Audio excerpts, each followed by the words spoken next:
I never thought about it. They were the enemy. I never thought about it till years later. And the reason I thought about it, I took the life probably 12 to 20 men somewhere. These guys never had a chance to reproduce children, and that bothered me. These guys were denied that. And I've thought of it in that vein.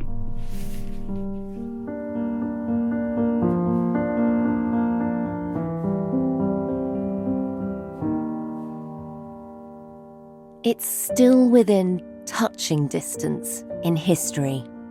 The long shadow of the Second World War, the biggest and deadliest conflict the world has ever known, which drew in more than 30 countries and killed around 80 million people, still looms large over modern life.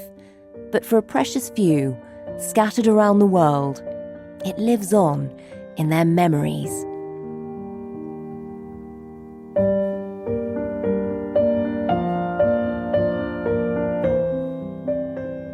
And then we went to Guam. And that's a day that I'll never forget. William Gauche is one of them. We went down the ropes, got on board the landing craft, and there's ships all over the place. Battleships, cruisers, destroyers, God knows what, all over the horizon. What an experience.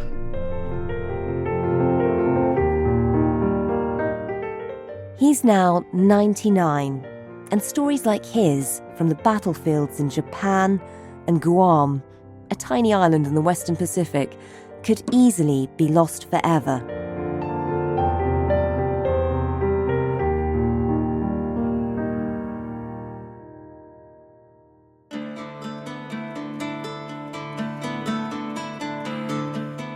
But there's one person who spends day after day on a lonely mission to preserve every single one of these accounts for the generations to come. By preserving a World War II veteran on camera, I know that their great-great-great-great-grandchildren are not just going to get to know their name, but they're also going to get to know the way they speak, the way they talk, the way they laugh, the way they tell their stories, their characteristics. The Imperial War Museum does that, and they have oral histories, and so do other museums and institutions. But no one was doing it as systematically as Rishi was doing it, as far as I can tell. I mean, he was trying to get every single combat veteran. I'm on a mission to meet and interview every single World War II veteran of the Allied countries. That mission has taken 25-year-old Rishi Sharma around the world, filming interviews with World War II veterans for his YouTube channel. But he knows that for him, it's a race against time. Occasionally he'd realise that a combat veteran he'd been trying to reach had died, and he'd be so sad about it. He'd felt as if he'd failed in some way and that he should have got to them. You're listening to Stories of Our Times from The Times and The Sunday Times. I'm Manveen Rana. Today, the extraordinary story of one man's pursuit to interview every living World War II veteran.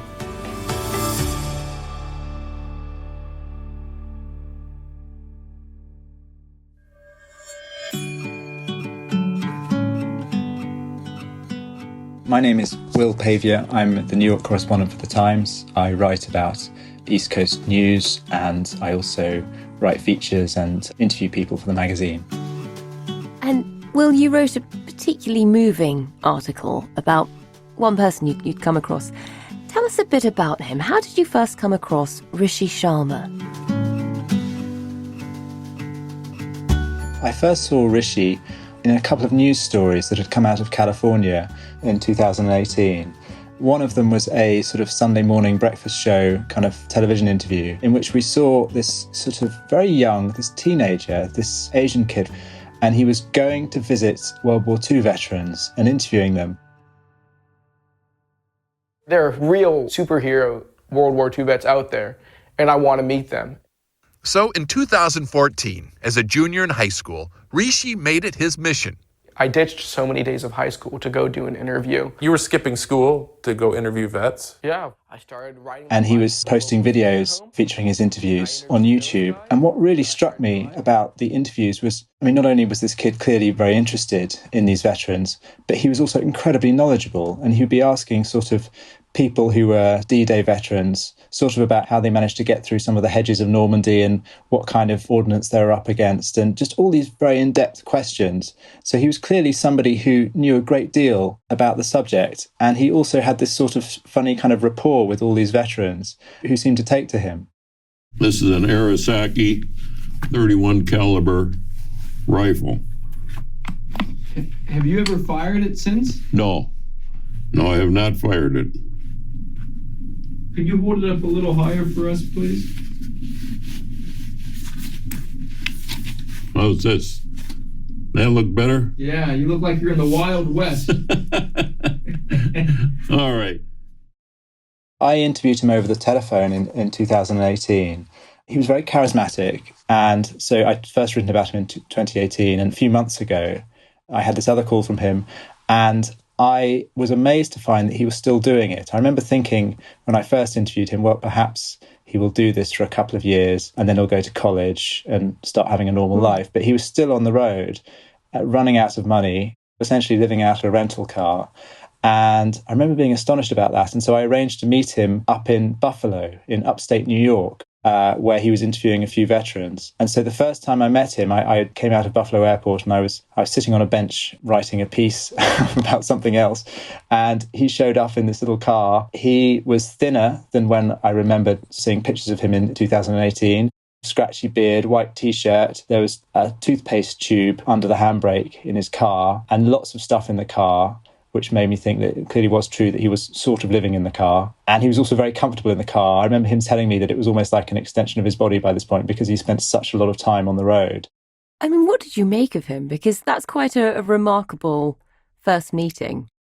He almost seems a bit too good to be true. And so I remember being worried that I'd discover that I'd come all this way and that it was really all a sort of fake or something. And it's not. He was very charismatic. He talked a lot, just constantly. For a journalist, it was all quite quotable. I mean, it felt like very much like an open book. And I wondered what all this time on the road was doing to him and how he was holding up. He was clearly worried about the fact that he was running out of money and he wasn't sure what he was going to do. You've ended up actually going on the road with him as he goes around bits of America meeting veterans. Tell us a bit about that. What is that like? What is his day-to-day life like? The first thing we did was we were driving to somewhere in the suburbs of Buffalo to interview a Navy veteran. The stop sign, turn right onto Fountain Street. What was I saying? Turn right onto Tremont Street. It was a beautiful, very clear autumn day, and we showed up at this house, and I remember thinking, what are they going to make of us? Rishi had said to me, he's told me that he's going to have a friend there in case I'm a Japanese spy. God, really? This guy, yeah, so we were going to interview a veteran named Louis Grozeski, who's 99, and he'd asked his friend Art, who is a mechanic who used to do all his cars, to be there. So Art greeted us at the door and sort of brought us in to Lewis's living room, where Lewis was sitting sort of waiting for us. And so there were two quite striking things. One was that as we set up, Lewis talked about various things in his house, including the stair lift. He had like a chair stair lift, and he said, "How much do you think it cost?" And Rishi said, "About 7,000." And Lewis was like, "That's right." And Rishi kind of knew all about the stair lift. That's so funny. For 20-something. He just turned 25 and he was very familiar with stair lifts and all kinds of other things about what it's like to be 99. He said to me at some point he thought he'd interviewed more people who were over 100 than anyone else. The other striking thing was what Rishi did, which was while we were setting up, he was very charming and he introduced himself to Lewis, and then he also rearranged Lewis's living room. Like he moved all the lights around. We spent a lot of time covering up the curtains because he was worried that there would be glare from, it was beside a road, his house, and Rishi said there was glare from passing cars was tracking across the wall and would track across Lewis's face. And he kept sort of saying, we want to make you look as good as possible. This is going to be how people are going to remember you. And we want you to look as good as you possibly can. And I remember Art at some point butting in and being like, I mean, he's going to think he's a movie star after this. Did he? Could on. you see the effect it was having on him, having somebody fussing around him like that? Yes, you could. And it was quite touching for him that he had someone taking such trouble to get it right. And just before the interview began, and I saw Rishi do this several times, he knelt at Lewis's feet and he said, listen, sir. And he sort of launched into a speech, which was all about how many people died in World War II and how many people were injured around the world and what an important historical event it was. And he asked Lewis to sort of not leave anything out. He wouldn't force him to talk about anything that was traumatic if he didn't want to talk about it. But he said if he could try and be as clear as possible and try and put us in his shoes, as it were, when he was remembering these things, that would be a huge help. And so he sort of prepped Lewis for the interview in a way. And he reminded me a bit of a sort of film director talking to an actor before a shot, just sort of saying, this is how we're going to do it. And this is what I'm going to talk to you about. And this is kind of what I need from you. And he's trying to get sort of the best recollections of that moment. I mean, Rishi said, it's a very important story and people want to visualise what you went through and they want to understand what you went through. And sort of put like that, I think Lewis was sort of delighted to help. I mean, that is remarkable because I imagine a lot of these veterans, go through life with nobody wanting to hear their stories necessarily. I think that's right. In some cases, of course, we all know the stories of people who came back from World War II and didn't want to talk about it and never told their children. And in my experience, and I think in lots of other people's experience, it's sort of been much later in life for many of them, perhaps when they have grandchildren, that they start to talk about it more and they're more open about it. And I think in Rishi's case, he is almost like the grandchild showing up and getting people to talk for the first time. I mean, that must be something that's quite odd to watch, that this 25-year-old, he hasn't been to university, he doesn't seem to hang out with people of his own age. And the hardships that he's going through in order to be able to do what he's doing. I mean, just tell us a bit about that. What was it like watching him for those few days? He doesn't eat very much. He sleeps in his car. He's driving around. I mean, I sort of tried to feed him myself. And he said, no, it's okay. I've eaten this morning. You want any tea? No, I'm fine. Okay. I don't drink anything except water. Thank you very much. You're very welcome. I'll get you some more water. Right. Salt and pepper on the table there, okay? Great, thank you. You're welcome. Mate, I'm really sorry that you're not able to eat anything. So how are you surviving, Rishi? I mean, how are you... Money-wise? You do eat something, right? Yeah. You've lost all this... How much weight did you say? You said you lost 34 pounds? Yeah, that's what they said. This year? Yeah, I used to be 155, but now I'm like 120 something. Crazy. He actually told me beforehand, he said, listen, just so you know, I try not to eat when I'm interviewing people because I don't want to have to get up and go to the loo. And also when I'm driving around in my car, I don't want to have to stop. And so he said, you might want to bring some food or eat before we meet up. He was worrying about me, basically.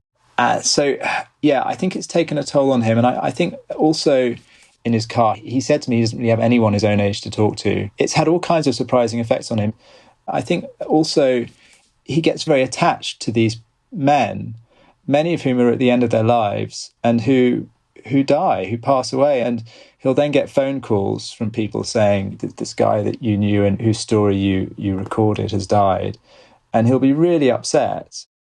And what is it like for, watching him when, as you say, he doesn't seem to have many friends his own age?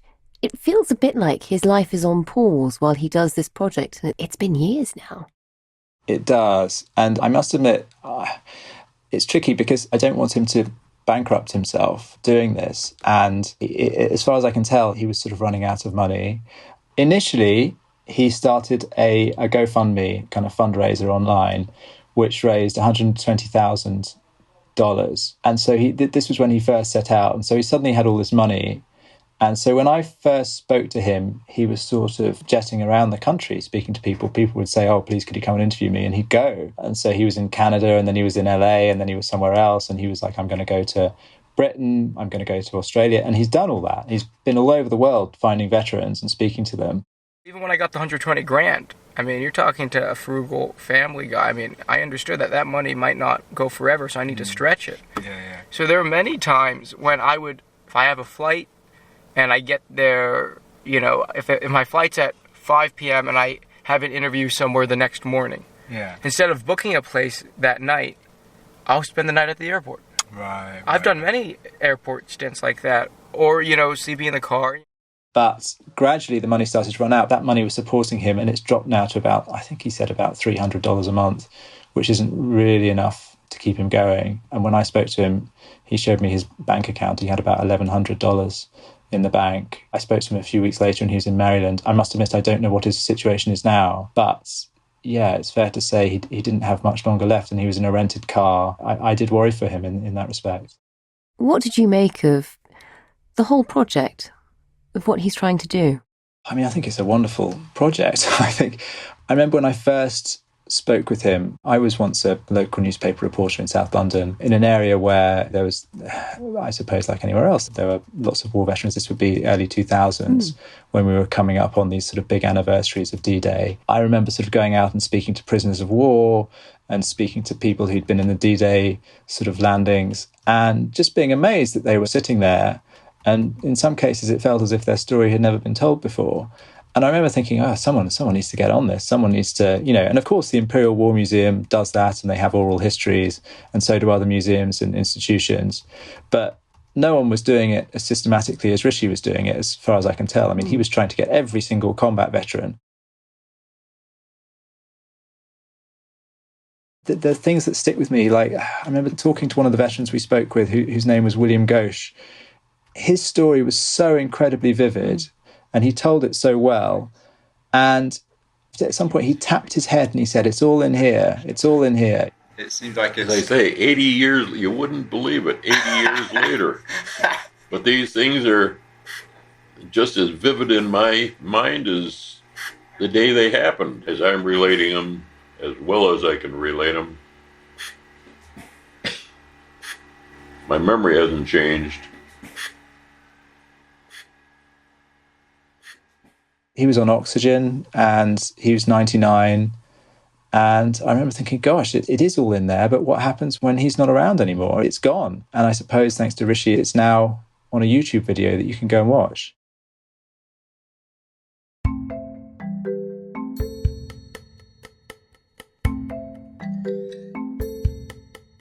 Rishi Sharma has now interviewed over 1,700 World War II veterans, and when we spoke, he was in Minnesota to interview some more. But I really wanted to know how all of this started. I grew up in Southern California in a middle-class family, and ever since I was a boy, I've been fascinated by the Second World War. You could ask these World War II veterans anything about the past 120 years, and you'll get a first-hand answer as a response.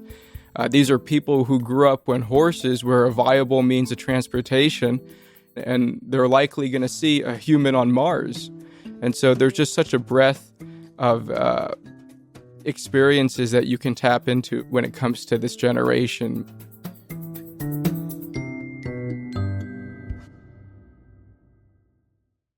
Just take us back a step. You've been doing this now day in, day out for years. Take us back to the moment it all started. How did that happen? What made you think? What made you get up one day and think, this is what I'm going to do with my life, at all the personal costs that come with it? In my sophomore year, I remember vividly reading a book called Citizen Soldiers by Stephen Ambrose.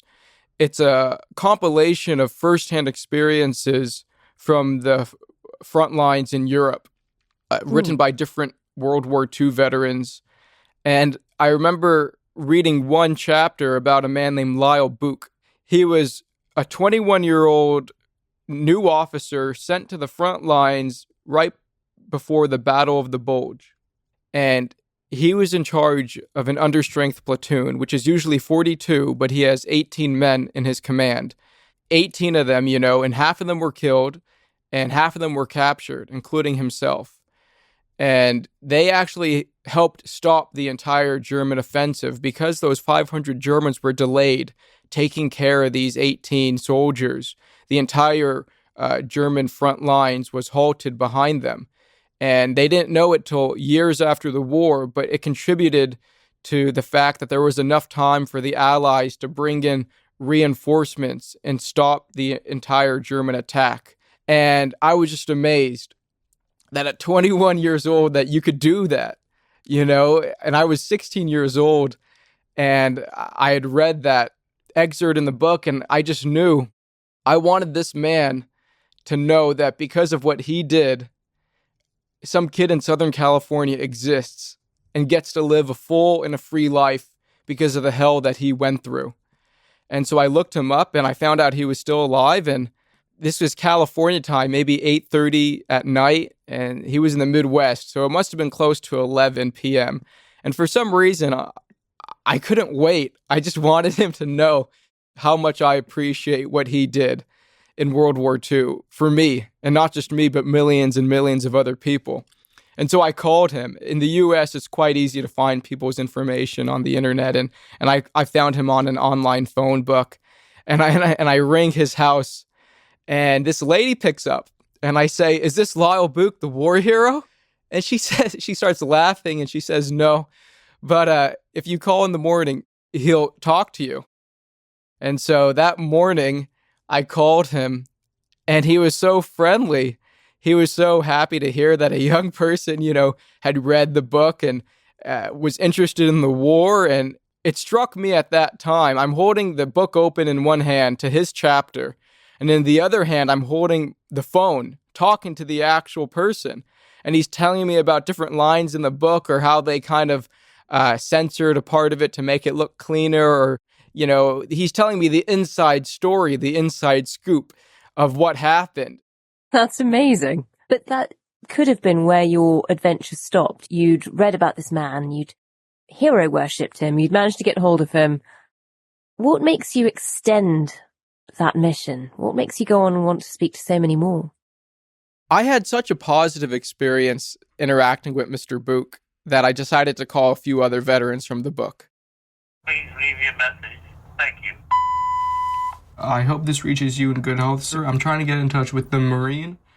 I was learning things that you don't read about in history books. I was learning the real story of what it was like to be on the front lines. I was learning the intimate, personal stories of my heroes, what their upbringing was like in the Great Depression, the struggles and the triumphs that they've had in their life. And I feel that by connecting to the veterans and spending time with them, some of their ethos and personality and values rub off kind of into the ether, and I can kind of ingest it, and it can kind of become part of who I am. I was talking to one of my teachers about how I wanted to meet these veterans in real life, but I had no idea where to go. And she suggested that I check out the retirement home down the street. And I'd never even been into a retirement home.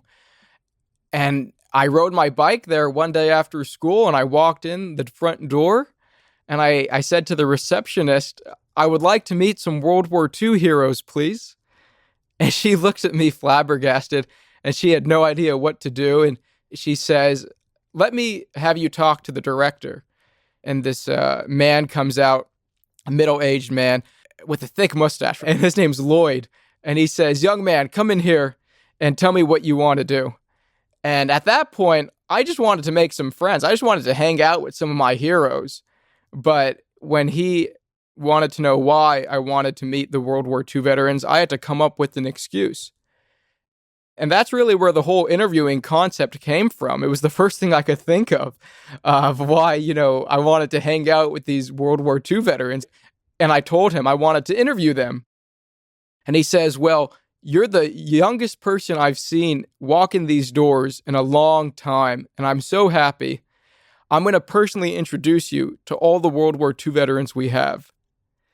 And so he introduced me to 25 different veterans. He went door to door with me, told them that I was a young man from the local school, wanted to talk to them, and they all were so agreeable to talking with me. I went home that day, and I had to beg my mom. I even cried to get my first camera from Costco, with her help financially, of course. And, after getting a camera, I would go to that retirement home every day for like the next 2 months, interviewing World War II veterans. And it was just such a neat experience and such a positive experience. And I decided I had to figure out how to do this full time. And the first person you approached, Lyle, was obviously delighted. He called up asking if you could speak to a war hero. And similarly at this residential home, they must have been delighted. It sounds like, the idea that you were the youngest person who'd gone, I imagine for a lot of them, they weren't getting that much contact from the outside world. And suddenly there's somebody who's so enthusiastic and so genuinely interested in their stories. Has it always been so easy, though? When you find veterans, do they always want to talk? Because I imagine for many of them, they won't have talked about some of this for years. I'm the same age a lot of the veterans were when they were in combat. I do a lot of research. Does that make it easier for them to open up to you? I think so, because they treat me like I'm one of the guys. I genuinely enjoyed going and spending time with World War II veterans just to hang out, even if I wasn't interviewing them. And many of those veterans who I started out interviewing in my local community, I stayed in touch with, throughout the school year and would visit them. I remember one veteran in particular, one of the first ones who I interviewed out of state. He was in the 1st Infantry Division and was in the first wave in North Africa, first wave in Sicily, first wave Omaha Beach. His outfit was known as, being one of the toughest outfits of the war. And I remember after interviewing him, he would always call me and just say, "Where are you at?" That's how he would always start off the conversation. Tell us about him. So I was doing interviews in Indiana, and I came across an article about a World War II veteran who was elected alderman of his town. An alderman's similar to city council. And it just said he was a Marine. I looked him up on the internet. His name was Bill Gauche, similar to what I did for Lyle Book. I found his phone number and I called him. Anyways, his daughter answers the phone and she was very kind of like skeptical. "Who are you?" I verified, who I am. And, she was able to look me up on the internet and she handed the phone to her dad. And Mr. Gauche, and I were talking. I said, "Sir, what outfit were you in?" He says, "I was a Marine Raider." I was like, "Oh, wow." The Marine Raiders are an elite force. And we were talking and he was telling me about some of the campaigns he was in. And I was like, "Oh my God, this veteran's incredible." And so he lives in Buffalo and I was in Indiana, which is probably the equivalent of Bristol to Aberdeen, I would think, if my geography is correct. I said, "I have to meet you, sir." And he was very open to it. So I drove over the next day and a half and I met him. And we did this interview, and it was an incredible interview. We started running into going up the hills, and Japanese are starting to shoot at us. And we moved around, from one community to another. A lot of rice paddies. Killed one woman. She would run across the rice paddy. This was dusk. She would run across the rice, but she was carrying a rifle. And at that point, I didn't know if it was a he or a she. It didn't make any difference. Bingo. Went out the next morning, and sure enough, here it is, a woman. Japanese. Was she in uniform?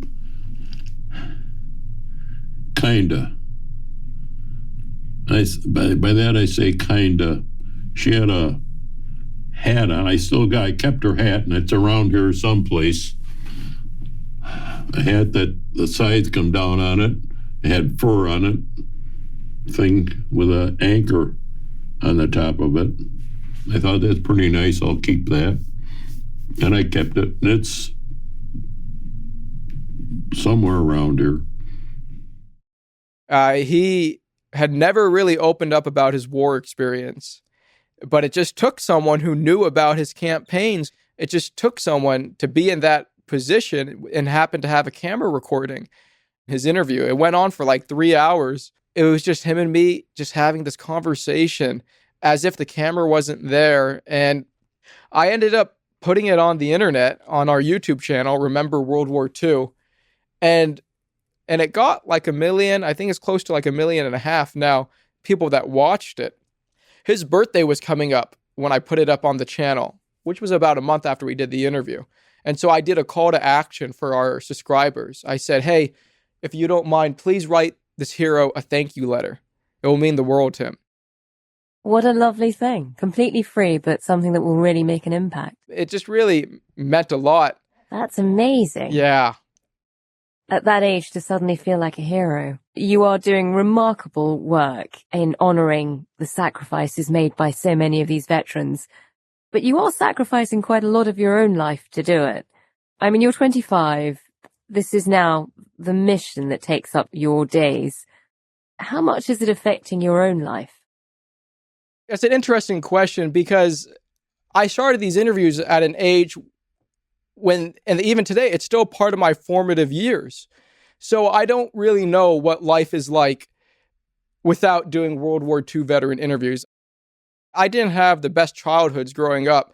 I would either be some weird kid at college with no friends or no girlfriend, or I could be doing what I'm doing now. For me, I'm living the better life.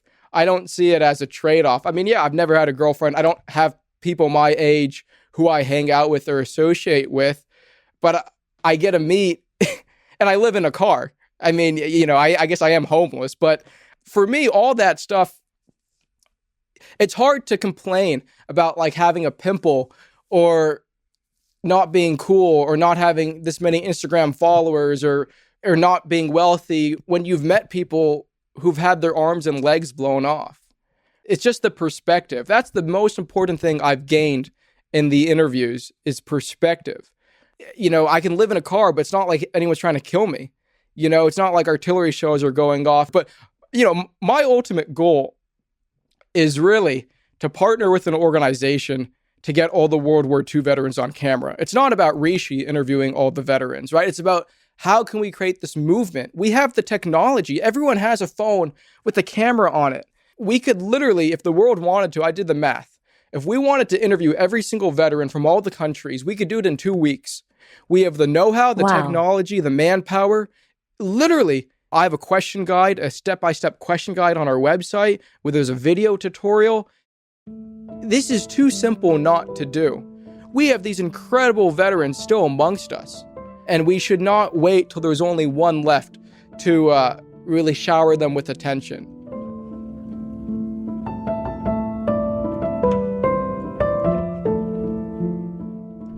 So we get up on the beach, and here's what they call a hummock. And I'm looking at this hummock, and I can't get through it because it's so dense. And everybody's running all over. So I turned, ran down the beach. All of a sudden, a voice says, "Stop." Loud and clear in my head. "Stop." And I stopped. And with that, I look, and here's bullets hitting the sand. Right, if I had taken another step forward, I wouldn't be here today.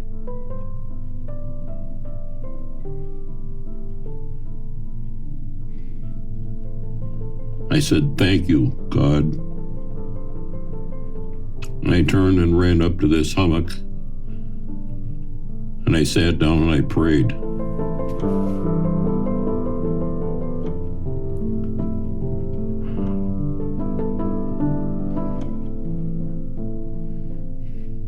And I turned around, found a place through, got up, went on with our assault.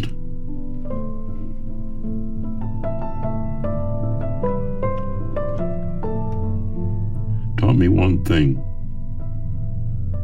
There's a God.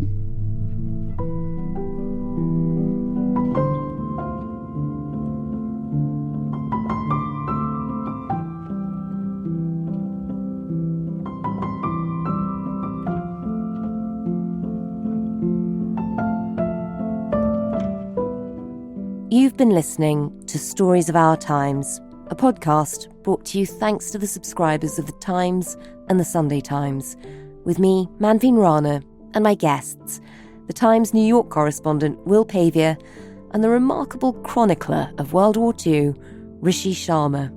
You can find all of Rishi's interviews on his YouTube channel. Search Remembering World War II with Rishi Sharma.